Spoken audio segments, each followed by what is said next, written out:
ನಮಸ್ತೆ ವೀಕ್ಷಕರೇ, ಉತ್ತರ ಕರ್ನಾಟಕ ರೆಸಿಪಿ ವೀಕ್ಷಿಸುತ್ತಿರುವ ಎಲ್ಲ ವೀಕ್ಷಕರಿಗೂ ನಾಗರ ಪಂಚಮಿ ಹಬ್ಬದ ಶುಭಾಶಯಗಳು. ಇವತ್ತು ನಾನು ಮಾಡಿ ತೋರಿಸುವ ರೆಸಿಪಿ ಮೋತಿಚೂರ್ ಲಾಡು.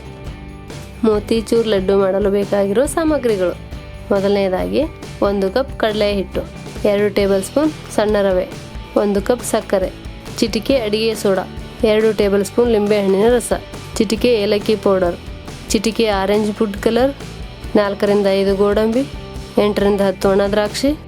ಕರಿಯಲು ಬೇಕಾಗುವಷ್ಟು ಎಣ್ಣೆಯನ್ನು ತೆಗೆದುಕೊಳ್ಳಿ.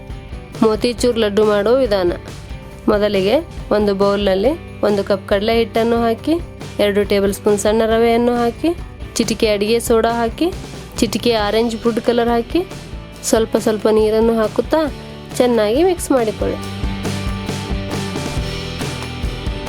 ಈ ರೀತಿ ಕನ್ಸಿಸ್ಟೆನ್ಸಿ ಬರುವವರೆಗೆ ಹಿಟ್ಟನ್ನು ರೆಡಿ ಮಾಡಿಕೊಳ್ಳಿ. ಈಗ ಒಂದು ಪಾತ್ರೆಯಲ್ಲಿ 1 ಕಪ್ ಸಕ್ಕರೆಯನ್ನು ಹಾಕಿ, 1 ಕಪ್ ನೀರನ್ನು ಹಾಕಿ ಸಕ್ಕರೆ ಪಾಕವನ್ನು ಮಾಡಿಕೊಳ್ಳಿ. ಸಕ್ಕರೆ ಪಾಕವಾದ ನಂತರ ಚಿಟಿಕೆ ಆರೆಂಜ್ ಫುಡ್ ಕಲರ್ ಹಾಕಿ, ಚಿಟಿಕೆ ಏಲಕ್ಕಿ ಪೌಡರ್ ಹಾಕಿ ಚೆನ್ನಾಗಿ ಮಿಕ್ಸ್ ಮಾಡಿ 2 ಟೇಬಲ್ ಸ್ಪೂನ್ ಲಿಂಬೆ ರಸವನ್ನು ಹಾಕಿದರೆ ಸಕ್ಕರೆ ಪಾಕ ರೆಡಿ. ಈಗ ಇನ್ನೊಂದು ಪಾತ್ರೆಯಲ್ಲಿ ಕರಿಯಲು ಬೇಕಾಗುವಷ್ಟು ಎಣ್ಣೆಯನ್ನು ಹಾಕಿ, ಎಣ್ಣೆ ಬಿಸಿಯಾದ ನಂತರ ಒಂದು ತೂತು ಬುಟ್ಟಿಯಲ್ಲಿ ಮುಂಚೆ ಕಲಸಿಟ್ಟಿರುವ ಹಿಟ್ಟನ್ನು ಹಾಕಿ ಈ ರೀತಿ ಸ್ವಲ್ಪ ಸ್ವಲ್ಪ ಬೂಂದಿ ಕಾಳುಗಳನ್ನು ಮಾಡಿ ಫ್ರೈ ಮಾಡಿಕೊಳ್ಳಿ. ನೀವು ಒಂದೇ ಸಲ ಜಾಸ್ತಿ ಹಾಕಿದರೆ ಬೂಂದಿ ಕಾಳು ದಪ್ಪಗಾಗುತ್ತದೆ ಮತ್ತು ಒಂದಕ್ಕೊಂದು ಕೂಡಿಕೊಳ್ಳುವ ಸಾಧ್ಯತೆ ಇರುತ್ತದೆ. ಆದ್ದರಿಂದ ನೀವು ಸ್ವಲ್ಪ ಸ್ವಲ್ಪವೇ ಫ್ರೈ ಮಾಡಿಕೊಳ್ಳಿ. ಈ ರೀತಿ ಫ್ರೈ ಆದ ನಂತರ ಒಂದು ಪ್ಲೇಟ್ನಲ್ಲಿ ತೆಗೆದಿಟ್ಟುಕೊಳ್ಳಿ.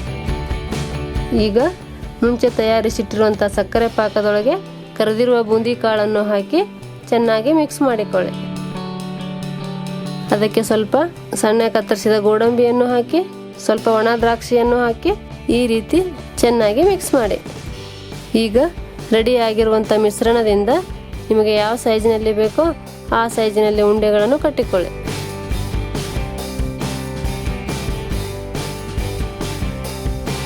ಈ ರೀತಿ ಉಂಡೆಗಳನ್ನು ಕಟ್ಟಿಕೊಳ್ಳಿ. ಮತ್ತೊಮ್ಮೆ ಎಲ್ಲರಿಗೂ ನಾಗರ ಪಂಚಮಿ ಹಬ್ಬದ ಶುಭಾಶಯಗಳು. ಮೋತಿಚೂರ್ ಲಾಡು ಮಾಡೋ ವಿಧಾನ ನಿಮಗೆ ಇಷ್ಟವಾದಲ್ಲಿ ಲೈಕ್ ಮಾಡಿ, ಕಮೆಂಟ್ ಮಾಡಿ, ಸಬ್ಸ್ಕ್ರೈಬ್ ಆಗಿ. ಧನ್ಯವಾದಗಳು.